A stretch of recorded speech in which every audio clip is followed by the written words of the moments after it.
What's up, everybody? Welcome to Make Things Tiny. My name is Mick, and today's video is all about tiny house communities. I'm talking to Dedra. Dedra is the owner of Poplar Creek, a brand new tiny house community in North Carolina. They're going to share their their background, their process for creating a community, what it's like to sort of go through the process of applying to be a part of the community, and even give advice for people that are interested in living tiny, going tiny, building tiny, you name it. So this video is perfect for anyone, regardless of the stage that they're in their tiny house journey.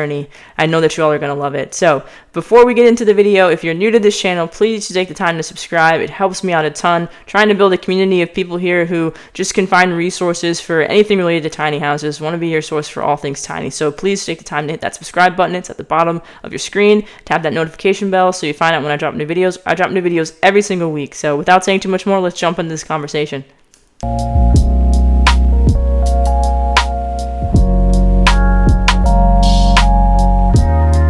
So I'm here today with Dedra. Dedra is the owner of Poplar Creek, a really exciting new tiny house community coming to North Carolina area. Thank you so much for being on the channel, Dedra. If you don't mind just taking a minute and talking a little bit about yourself, like what got you interested in tiny homes? Like, did you just wake up one day and decide to create this community? How'd that happen for you? Well, thank you for having me on the show, and thank you for sharing your platform. I really appreciate it.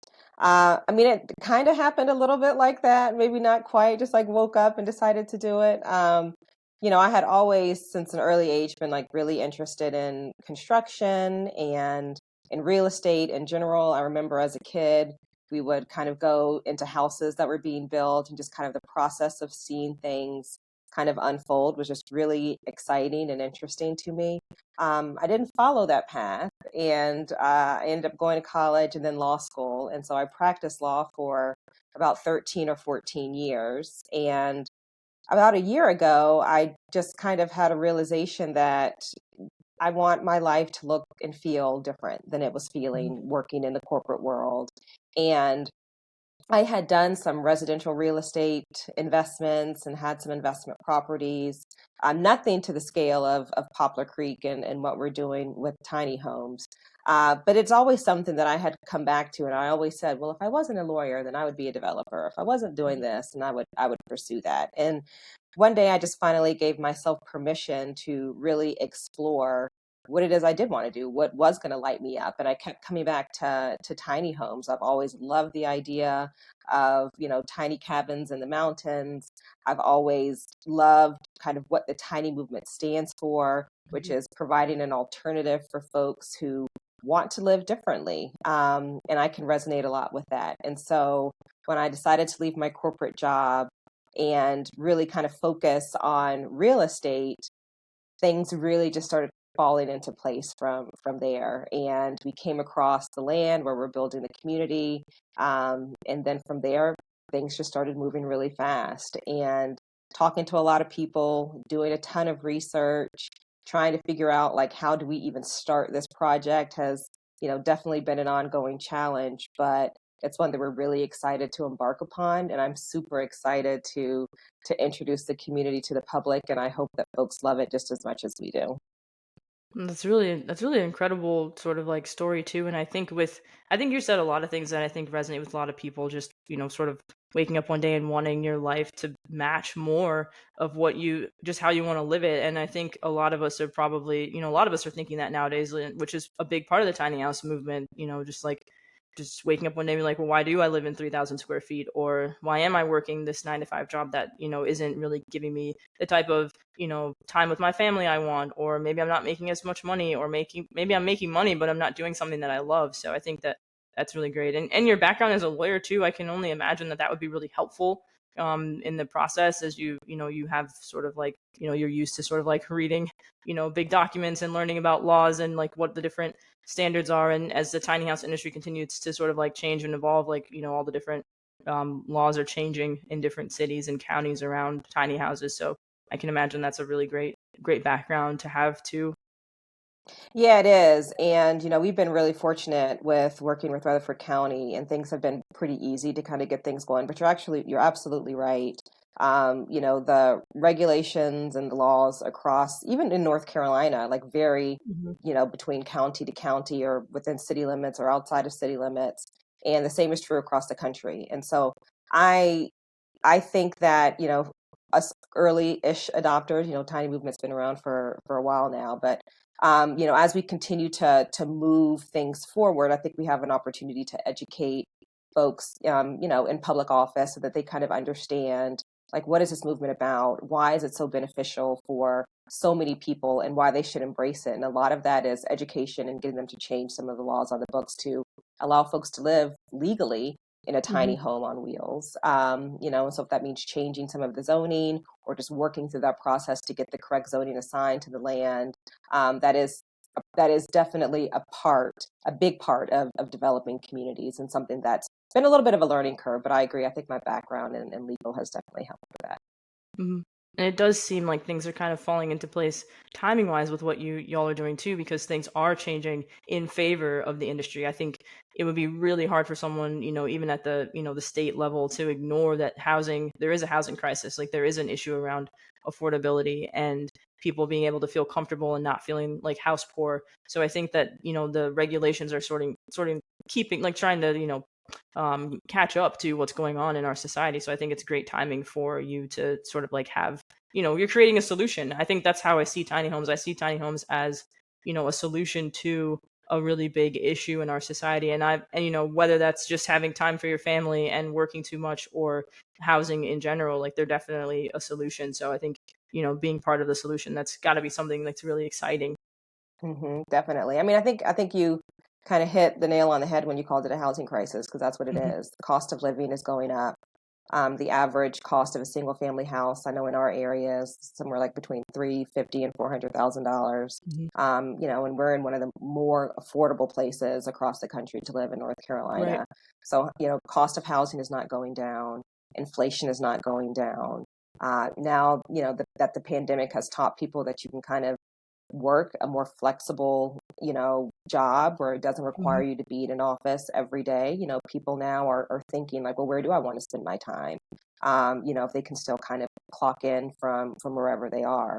And, with all of those factors, they're not creating any more land. And if they are, No. it's not getting any less expensive. And so this really does kind of help to fill a need, and it's a niche. It Mhm. is because people kind of choose to live a lifestyle that is a little bit more sustainable, right, more Right. environmentally friendly, that's more affordable. And Hmm. then I also think that there is a community behind folks that are in the tiny home movement that really want to live among folks who have the same interests that they do and kind of who think about life and think about how they want to live the same way. And so that's another thing that we're trying to do with Poplar Creek, is to create that community and to help embody kind of the spirit of what tiny living is, which is, you are not your possessions, you are not the size Right. of your house, you are the size Right. of your life. And that life can be as big as you want it to be. It doesn't matter how small your house is. Mhm. Yeah, I think that's really like beautifully said too. Like you really aren't, your possessions, and I think that definitely, as more tiny house communities continue to pop up, it is creating opportunities for people to really create community around something that is more than just the things that they have. So I think that it really is a wonderful thing to see. For those that are watching that have no idea what a tiny house community is or have no idea like what that would look like, can you like walk me through what it would look like if I wanted to, be a part of the community and I don't have a tiny house already? Like, what does that process look like for me? Yeah, definitely. So our tiny home village is located in Rutherford County, North Mhm. Carolina, which is about 70 minutes outside of Charlotte, which is where I'm currently based right now, and it's about 45 minutes outside of Asheville, North Carolina. So just kind of give you an idea of where we're located. So it's a rural community, but it's also very close to downtown Rutherfordton, in downtown Forest City. And so you have Mhm. easy access to a lot of small little towns with shops and not far from larger cities if you need to get to an airport or whatever. So the entire property is on 10 acres. Okay. And the development is occurring in two phases. The first Mhm. phase is going to be 10 home sites, and then the second phase is going to be 20 home sites. Mhm. And we are allowing people to bring in their own tiny home. So if you already own a tiny home on wheels, then come on, pull up. We will have all of the hookups ready for you. We'll have 50 amp service. We'll have high speed internet. We have Mhm. municipal water. We have septic solutions. So you can bring your own tiny home and you can set up and love it, hopefully. If you don't have a tiny home, if you're really new to the community and kind of to the tiny home movement, we can help you to find a home that's going to be right for you. We are partnering with a builder outside of Atlanta, Dragon Tiny Homes, and we're working on a couple of floor plans that'll be exclusive for Poplar Creek.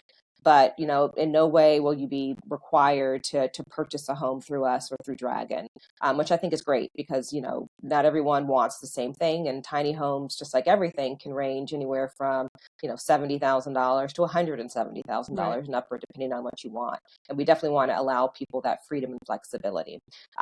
We have not yet released lots yet, but we hope to Mhm. do so within the next few weeks as of recording this video. Mhm. And what that process will look like is our information, I think, will be shared in the description of the video, Yep, so you it'll can be in the kind of find description. our website from there, and as well as our Instagram and our email. But we will have an application process because we only have 10 home sites in phase one. We do expect them to go quickly, fingers crossed, Mhm. knock on wood, all of the things. And so, but there will be an application process. And then once we go through that process, we expect to have residents move in late spring, early summer.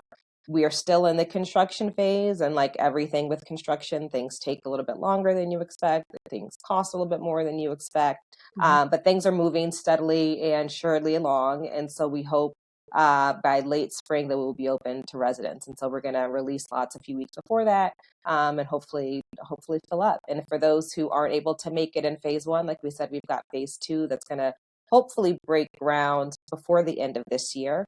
Mhm. And so we'll have space for new residents. And we have some renderings that are going to be coming out, so you'll get a good look and feel for what the community is going to look like. And if you're local or if you're traveling to North Carolina and you want to see the community for yourself, then we hope to open up for tours and do those types of things so people can really get a feel for what the community is going to look and feel like. Mhm. So we're trying to make it as easy as possible, a low barrier to entry for folks who kind of are interested in tiny, and for folks who have been living tiny for a while who want to relocate for one reason or another. We are welcoming them all with open arms, and hopefully we'll send out a lot of applications and get them back quickly to fill up. Yeah. That sounds really great. I think it is a really straightforward process, and I appreciate you sort of like walking me through that because I do think that a lot of people have no idea what a tiny house community is, let alone like what it looks like to sort of be a part of that process and to get approved and all of that. And it is a new development, so I think there is something that people have to sort of think about there too. If you were going to buy a house in a new construction development and it wasn't built yet, like you kind of have to go through a process where you have to like make pick your floor plan and you decide what you want. So there are some similarities there, but I appreciate you walking through the whole process because there are quite a few differences. Can you talk a little bit about any of the amenities that will be in the community? Like, are there any sort of like shared spaces or anything like that? Because I know you've mentioned like sort of like creating a community sort of like feel at Poplar Creek. Yeah, so we will have a community garden that will be kind of resident run, so you can Mhm. plant all your fruits and vegetables or whatever to your heart's content. We'll have a fire pit, a communal fire pit area that will be available for residents to use. We will have a communal pavilion, like an outdoor pavilion that'll kind of just be an open air space that folks can gather. We will have power there. There won't be like a separate water or kitchen setup, but there will be power so folks can commune and kind of gather together in those space. Then the next phase, in phase two, we'll have a dog park. We don't have that yet because there just wasn't the space to kind of put it in. Mhm. But we will have a dog park in phase two. But the entire property is surrounded by woods. It's very kind of wooded and very secluded. And even though you are, less than 10 minutes from downtown Rutherfordton, you feel like you are, miles and miles away because it's just very quiet. It's very peaceful. It's very serene. And we wanted to kind of keep a lot of that natural beauty of the land. And so we've got kind of two streams that run through the property, and then lots of trees and neighbors with chickens and horses and kind of all of that stuff. So and really once residents come and we welcome them onto the property, we really it's their home. So we Mhm. are definitely open to feedback and to ideas and ways to kind of enhance and make the community better, and make it a place where people want to live long term. And so we hope to get a lot of feedback from residents once they move in, or even before that. If there's things that we can do or plan for, especially in phase two, we'll have the opportunity to do that and include any additional amenities that the residents may want. That's great. It sounds like a really lovely community too. I think that, you know, you're painting a really nice picture of like what it would look like for people. Like I'm like very visual, so I can kind of like imagine like what it would look like. So I think that, you know, anyone that moves there would be really happy. So it's really great to just hear a little more about what your plans are. If you can sort of like if you could pick out like one of like the biggest challenge that you've had in sort of building the community, what would you say it's been? I would say that time and money. Time. Construction Yeah. is expensive. It's timely. We've gotten delayed with rain, with all of the rain that we've gotten All this of it. Yeah. season.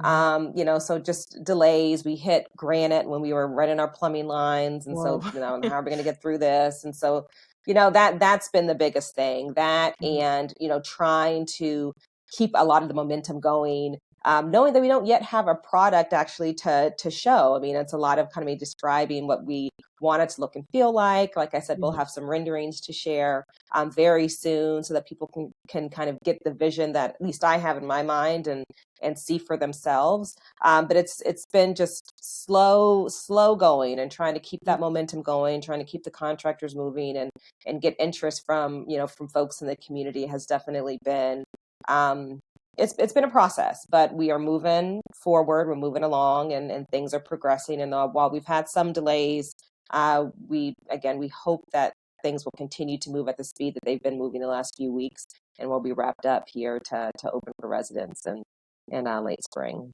That's great. That's great to hear that like you haven't really faced too much out of the ordinary, which is really good. I'm assuming I'm sure that's really encouraging in the process too, because I know that, you know, plenty of things can go wrong. So it's really, and it has been a very like just wet sort of like across the country. Like it's just been a very rainy sort of past few months. I feel like I know we've gotten far more rain than anyone would ever expect here in San Diego. So yeah, I can imagine that would cause quite a few challenges in construction too.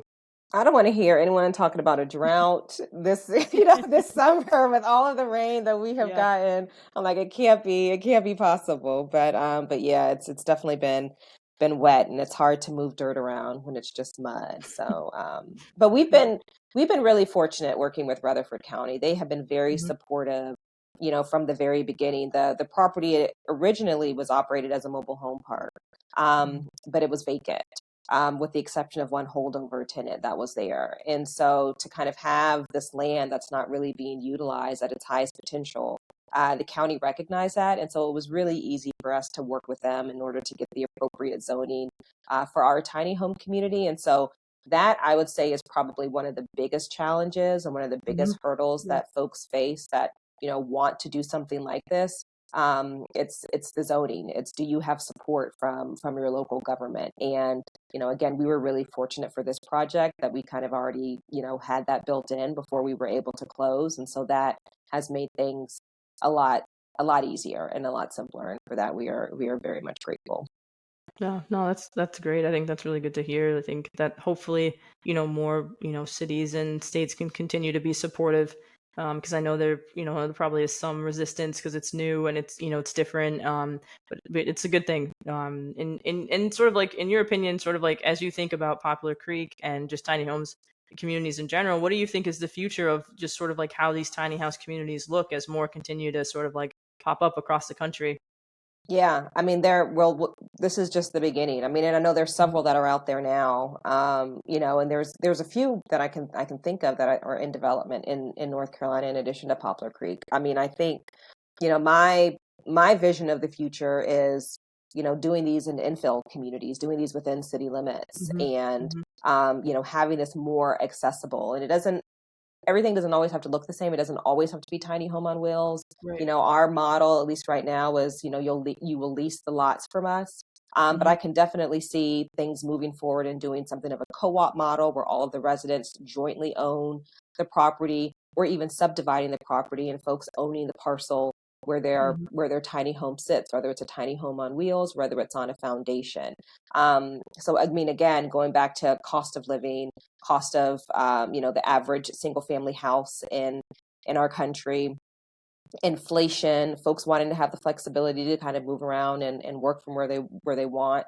Uh, this is one really good solution to the housing crisis. And so I think it's a little bit easier to kind of get started in more rural areas and in county areas like Poplar Creek, but I think we're going to see more and more infill developments.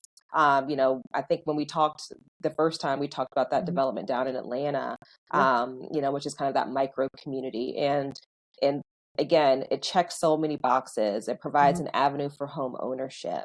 It helps people to kind of live the life that they want to live. And it's affordable and Yeah. it's sustainable and it's all of those other things that we talked about. And so Mhm. we're just going to see more and more communities like this pop up. And I'm super excited because I know that there's a need for it. And I know there's so many people that would love to live tiny. They just haven't been afforded the opportunity yet because they live in a place where it's not an option for them. And, Yeah. hopefully a year from now, 5 years from now, like it'll just be, oh, there's a townhouse community and then there's a tiny home community. And Right. it's just, that's just what it is. Mhm. I agree, and also too because it's also solving an issue within just our society culture. Like we're really fragmented. I think the pandemic showed us that like we're not as connected as we seem, especially with we have access to each other technically with social media, but a lot of us do feel isolated. A lot of people do feel sort of disconnected. Maybe they are working remotely, far away from their family and their friends, and like I think tiny house communities create a sense of community that's a little bit different than what you get in like your traditional sort of like suburb kind of like cul-de-sac subdivision. And so I think, having them be closer into the city too just gives people the best of both worlds and helps solve some of the issues within the cities, which is things are too close together. Maybe, with like the microhome communities, like what I've seen with, South Park cottages down in Atlanta, it is a little bit more spaced out. There's walkways, there's green space, there's benches, there's, it's giving people a sense of like, yes, I'm close to the city, which has all the things I love, and but I don't have to move an hour or 2 hours outside of the city to be able to experience nature. So I think that sort of gives people options too. So there is a lot of versatility in it. I think it's really a really awesome thing to see because you can be really creative. I feel like the sky's the limit when it comes to tiny houses and what you can do with the community. So I'm excited Mhm. to see what people do and how people sort of like evolve the industry. And I think that this is you guys are one example of that, just sort of like pushing it and making it more standardized and creating a little more security and structure around what a tiny house community looks like. So I Mhm. think it can only be good things. I think we're going to see a lot of really really fun and exciting things happen in the next 5 to 10 years within this industry. Yeah, definitely, for sure. Yeah.